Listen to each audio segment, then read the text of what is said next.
Hi, my name is Alex Selle, and I'm a Geoscience senior at Northland College in Ashland, Wisconsin.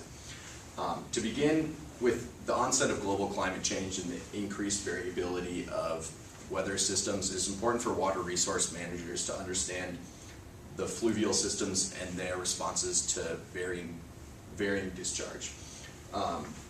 Within the Eastern Lake Superior Basin, there's two distinctive regions, the Minnesota North Shore and the Wisconsin Southern Shore.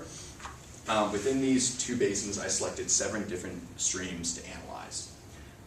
In order to select the streams that had the best available data, I selected streams that had the best available data from the United States USGS and NOAA, as well as no upstream dams to impede the flow of water.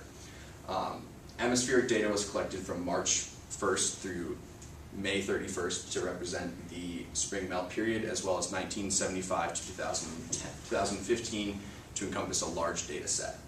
A statistical analysis was completed on the discharge and snowpack data in order to better understand the responses and correlation between the two.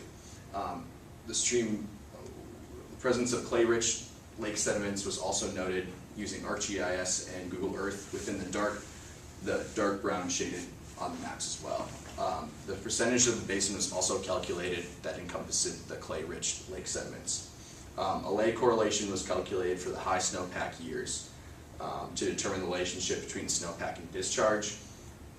An additional statistical analysis was completed to determine a correlation between precipitation data and discharge data. Moving on to results. A high correlation was seen between high snowpack years and discharge data. Seen in figure 2 here, which is represented by days since March 1st that snow melt induced peaks can be seen. The y-axis is days and the x-axis is years. It can be seen that there's a large amount of climatic variability in the days at which flood peaks are induced.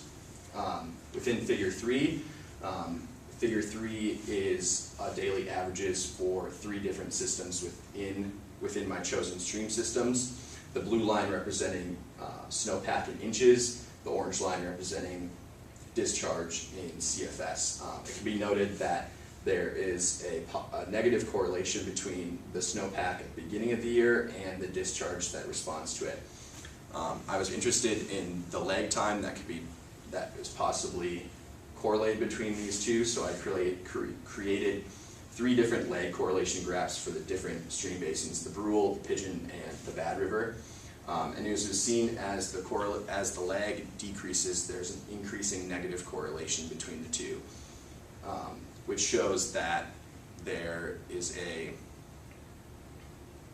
increased correlation between this discharge and snowpack as they become more negatively related.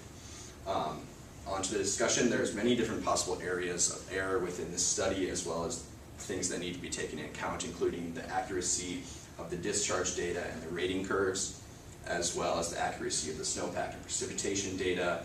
And the discharge data has large amounts of noise and standard deviation within it due to natural variability, which creates problems within the statistical analysis as well. Fluvial systems are also inherently complex and are dependent on more than just several variables.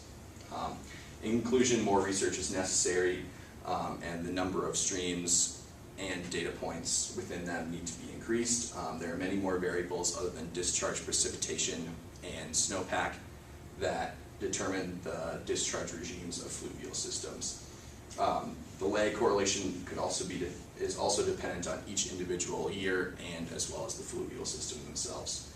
And that there was a positive correlation or a high negative correlation between high snowpack years and the discharge that follows. Thank you. Have a good rest of your day.